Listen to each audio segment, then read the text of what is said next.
Hi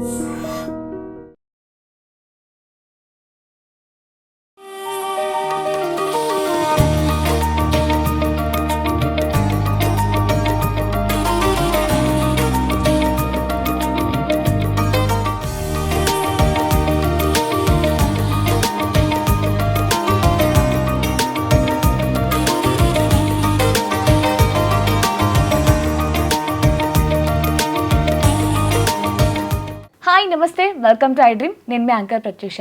so చాలామంది పెద్దవారు మనల్ని ఆశీర్వదిస్తూ ఉంటారు, మనోవాంఛ ఫల సిద్ధిరస్తు అని. అంటే మన మనసులో ఏమనుకుంటున్నామో అది మనకు జరగాలి అని వాళ్ళు ఆశీర్వదిస్తూ ఉంటారు.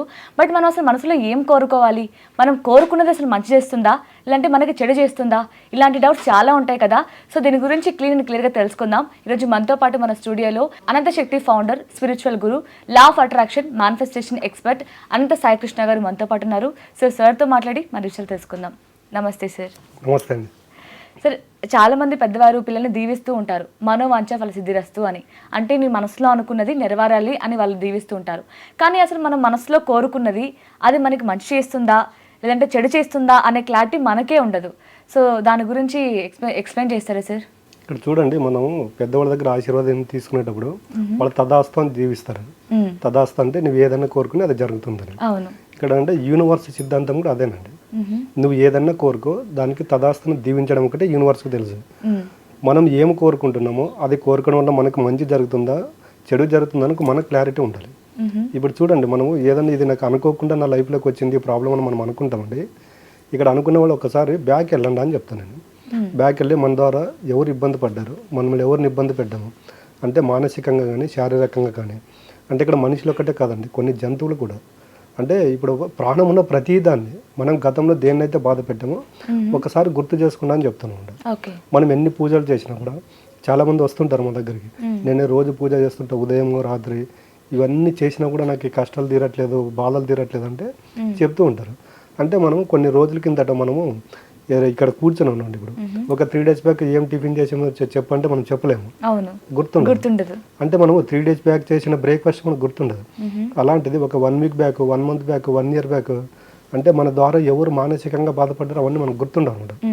అవన్నీ ఎలా ఉంటాయి, ఇవన్నీ యూనివర్స్లో స్టోర్ అయి ఉంటాయి అనమాట. అప్పుడు ఏమవుతుంటే ఏదో ఒక రోజు యూనివర్స్ అనేది మన దగ్గరికి తీసుకొచ్చి అలా మేనిఫెస్ట్ చేసి మన ముందు నిలబెడుతుంది ఆ ప్రాబ్లమ్ని. మనం ఆ రోజు ఈ ప్రాబ్లం నాకు వచ్చిందని మనం ఆ రోజు బాధపడతాము. దానికి అలాంటి ప్రాబ్లం వచ్చిన వాళ్ళు గతంలో మీకు ఏదైతే జరిగాయో ఒకసారి కూర్చొని గుర్తు చేసుకోండి అని చెప్తాం. వాళ్ళు మళ్ళీ గుర్తు రాలేదనుకోండి, అప్పుడు మా దగ్గర చెప్పే కదండి, శ్వేత ధ్యానక్రియ ఒకటి, స్వర్ణ ధ్యానక్రియ అనేది ఒకటి ఉంటుందండి. ఈ శ్వేత ధ్యానక్రియ వాళ్ళు కూర్చోబెట్టి ఒక హీలింగ్ ప్రాసెస్ అనేది ఉంటుంది. 1 year back, 1 month back, 10 years back, 20 years back. అంటే నాకు తెలిసి తెలియక మనస వాచ కర్మన నా ద్వారా మానసికంగా కానీ శారీరకంగా కానీ బాధపడిన ప్రతి ఒక్క ఆత్మకు నేను ఈ క్షణంలో త్రికరణ శుద్ధిగా క్షమాపణ కోరుకుంటున్నప్పుడు ఏమవుతుందంటే, మనం పదే ఇది పలికినప్పుడు ఏమవుతుందంటే మన యొక్క ఆలోచనలు, మన యొక్క భావాలు యూనివర్స్లోకి వెళ్ళిపోతాయి. ఇప్పుడు చూడండి, మనం వస్తూ ఉంటాము, అన్ఎక్స్పెక్టెడ్గా మనకి ఎవరికి ఒక బైక్ తగిలింది, తగిలిచ్చారు, మనకేం గాయాలు అవ్వలేదు అనుకోండి, వాళ్ళు ఇమ్మీడియట్గా సారీ చెప్పారు అనుకోండి, ఓకే చూసుకొని వెళ్ళాలని అంటాం. సేమ్ యూనివర్స్ కూడా అలాగేనండి. ఎందుకంటే ఇక్కడ మనం క్షమాపణ కోరుకుంటున్నాము. క్షమాపణ కోరుకున్నప్పుడు యూనివర్స్ ఏం చేస్తుంటే తదాస్తు అంటే వీళ్ళ ప్రాయచిత్తం అంటే పరివర్తన చెందాడు, ప్రాయచిత్తం చేసుకున్నాడు అంటే ప్రతి చోట ఇలాగే ఉండాలని చెప్తాం అనమాట. అప్పుడు ఏమవుతుంటే సత్యం తెలుసుకున్నప్పుడు మనిషి వచ్చే ప్రతి దాన్ని యాక్సెప్ట్ చేయగలుగుతాడు అనమాట. దానికి మా క్లాసులకు వచ్చే వాళ్ళకి ప్రతి ఒక్కరికి ఏం చెప్తుంటే ప్రజెంట్లో ఉండండి అని చెప్తాము. మనుషులు ఎలాగ ఉన్నారంటే ఉంటే భవిష్యత్తులో ఉంటారు, లేకపోతే గతంలో ఉంటారు. ఈ రెండిట్లో ఉన్నప్పుడు ఏమవుతుంటే నేను చెప్పి కదా, యూనివర్స్ అనేది మన బాడీ ఎక్కడుందో అసలు దానికి సంబంధం లేదు. నీ ఆలోచనలు ఎక్కడుందో దాన్ని తీసుకొని రిజల్ట్ ఇస్తుంది. మన బాడీ ఇక్కడ ఉంటుంది, మైండ్ మాత్రం ఏదేదో ఆలోచన చేస్తుంటుంది. అవన్నీ యూనివర్స్లో స్టోర్ అయినప్పుడు ఏమవుతుంటే మనకు తెలియకుండా మనం కోరుకున్నటువన్నీ మన దగ్గర మేనిఫెస్ట్ అవుతుంటాయి. ఓకే, అంటే అది మంచిగా చెడు అనేది యూనివర్స్కి సంబంధం లేదు. బట్ మనం ఏదైతే ఎక్కువ అనుకుంటున్నామో, ఏదైతే ఎక్కువ కోరుకుంటున్నామో అదే మనకి వస్తుందంటారు. అదేనండి, అక్కడ అంత మొత్తం ఇప్పుడు మనం ఏదైతే చిన్నగా ఇప్పుడు ఒకరిని బాధ పెట్టాం, 1% యూనివర్స్లో నెగిటివ్ కర్మ అనేది యాడ్ అయి ఉంటుంది. అట్లా ఒక 10, 100 ఇవన్నీ క్రియేషన్ ఒక చోట హోల్డ్ అయి ఉంటాయి. అవన్నీ సమయం వచ్చినప్పుడు యూనివర్స్ అనేది మన దగ్గరికి పెద్ద ప్రాబ్లం తీసుకురావడం జరుగుతుంది అనమాట. ఇప్పుడు చూడండి, మనకు ఒకటి భక్త ప్రహ్లాద మూవీ వచ్చింది. ఆ మూవీలో చూస్తే హిరణ్యకశిపుడు ఉంటాడు. ఆయనకి నాకు చాలా పవర్స్ ఉండే, ఆయన చాలా మందిని భయపెడుతుంటాడు, చంపేస్తూ ఉంటాడు. అంటే నాకు చావు లేదనే అహంకారంతో ఉంటాడు. కానీ ఇక్కడ చూడండి, ఆయనకి లాస్ట్కి చావు ఏ విధంగా వస్తుందంటే ఆయన వరం కోరుకునేటప్పుడే కోరుకుంటాడు. నాకు ఇంట్లో వాళ్ళ కానీ బయట వాళ్ళతో కానీ భూమి మీద కానీ ఆకాశంలో కానీ నాకు చావు ఉండకూడదని వరం తీసుకుంటాడు. రీసెంట్గా యామినేషన్ మూవీ వచ్చింది, మహా అవతార నరసింహ అని. అవును. ఆ మూవీలో చూస్తే చూడండి, లాస్ట్ కానీ చనిపోయేటప్పుడు ఇంట్లో కాదు బయట కాదు, కరెక్ట్ గడప పైన ఉంటుంది. అంటే మానవుడు కాదు, జంతువు కాదు, అంటే నరసింహ అంటే నరుడి యొక్క అవతారం సగము, సింహం యొక్క అవతారం సగం, జంతు అవతారం అంటే నరసింహ. అంటే దేహంలో ప్రాణం లేని వాయువు అంటే గోళ్లతో చంపుతాడు ఆయన్ని. మీరు ఆ మూవీ లాస్ట్ క్లైమాక్స్లో చూడండి. అంటే మనం యూనివర్స్ని ఏది కోరితే దానికి రియాక్షన్ 100% ఉంటుందండి. బట్ రావడం లేట్ అవ్వచ్చు కానీ వచ్చేది మాత్రం 100% వచ్చి తీరుతుంది. ఆ రోజు బాధపడితే ఎటువంటి ప్రాబ్లం ఉండదండి.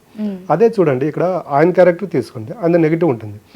అంటే అదే ఆయన కొడుకు భక్త ప్రహ్లాద్ తీసుకోండి, అంటే అది అయిపోయిన తర్వాత అంటే విష్ణుదేవుడు ప్రత్యక్షమై నీ యొక్క చరిత్రను తరతరాలుగా చెప్పుకుంటారు భక్త ప్రహ్లాద్ అని చెప్తారు. అంటే చూడండి, ఒకే క్రియేషన్లో ఆయనకు చెడు జరిగింది, ఈయనకు మంచి జరిగింది. అంటే యూనివర్స్లో ప్రతిదీ స్టోర్ అవుతుంది అనమాట. ఎప్పుడు ఎవరికి ఏది కావాలో అది ఇస్తూ ఉంటుంది అనమాట. కాబట్టి మనం కూడా ఒక పని చేసేటప్పుడు 1-2 సార్లు ఆలోచన చేసుకుని చేయాలండి. కానీ ఒక్కోసారి మనం మీరు అన్నట్లు ఏది మంచి ఏది చెడు అని తెలియకుండా మనం కోరుకుంటూ ఉంటాం. కానీ ఒకసారి చెడు కూడా మనకి ఆనందాన్ని ఇస్తుంది కాబట్టి పర్లేదు, చెడైనా పర్లేదు, అది నాకు కావాలని కోరుకుంటాం. దానివల్ల కూడా లైఫ్లో ఏమైనా ప్రాబ్లమ్స్ ఫేస్ చేసే అవకాశాలు ఉంటాయంటారా? ఖచ్చితంగా అండి. ఇప్పుడు మందు తాగే వాళ్ళు ఉంటారండి, వాళ్ళకు ఒక 2 పెగ్గు 3 పెగ్గులు తాగితే ఏమవుదు.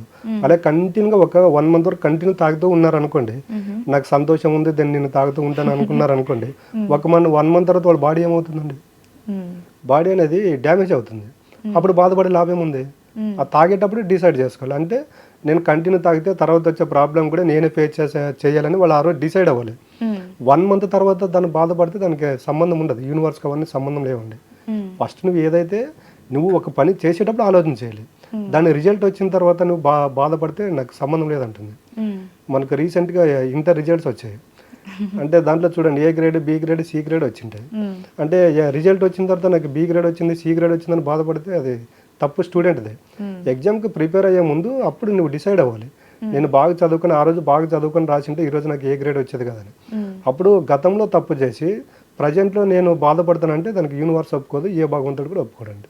ఓకే, మరి సొల్యూషన్ ఏంటి సార్ వీటన్నిటికీ? ఎలా ఉండాలి? ఒక మనిషి ప్రశాంతంగా ఉండాలి, హ్యాపీగా ఉండాలి అని మీరు అన్నట్లు చెడు కోరికలు కోరుకోకుండా ఏది మంచి ఏది చెడు అని తెలుసుకొని అలాగే ప్రశాంతంగా ఉండాలంటే ఏం చేయాలి? ప్రపంచం గురించి పట్టించుకోరాదండి.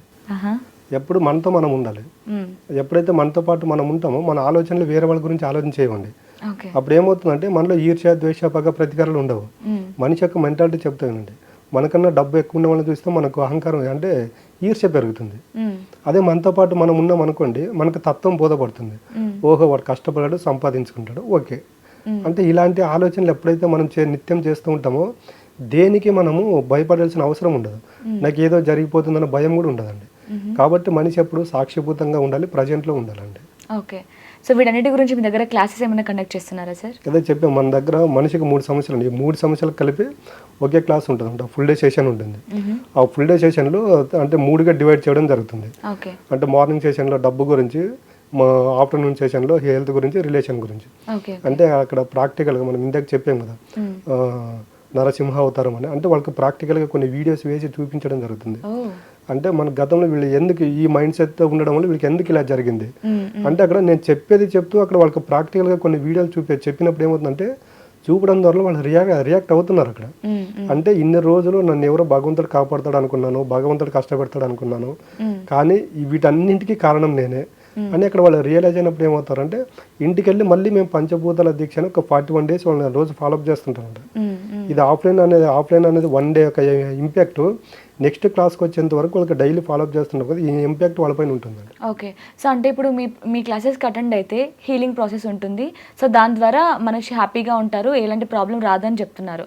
అంటే ఇంక ఇది ఒకవేళ మీ క్లాసెస్కి రావడం ఆపేస్తే మళ్ళీ వాళ్ళు యథావిధి అయిపోతారా?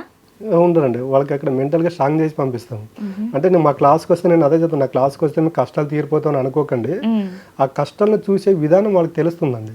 కష్టాలు లేని వ్యక్తి భూమి మీద ఎవరు ఉండరండి. ముఖేష్ అంబానీ కూడా ప్రాబ్లమ్స్ ఉంటాయి, బిల్ గేట్స్ కూడా ప్రాబ్లమ్స్ ఉంటాయి. రీసెంట్గా బిల్ గేట్స్ కూడా అంత ప్రపంచ కుబేరుడైన భార్యకి డైవర్స్ ఇచ్చాడు. అంటే కష్టాలు అనుకుంటే కష్టాలేనండి, కష్టాలు కాదని ఎప్పుడు మనం వాళ్ళని యాక్సెప్ట్ చేసుకుంటూ పోతాం, మన జీవితం అనేది ఆనందంగా ఉంటుందండి. ఓకే, అంటే దాన్ని మళ్ళీ ఎలా కంటిన్యూ చేయాలో కూడా హ్యాపీనెస్ని ప్రశాంతతని ఎక్స్ప్లెయిన్ చేస్తారనమాట మీరు ఎక్స్ప్లెయిన్ క్లాసెస్లో. చేస్తామండి అసలు. Yeah, nice sir, thank you so much sir. Thank you అండి.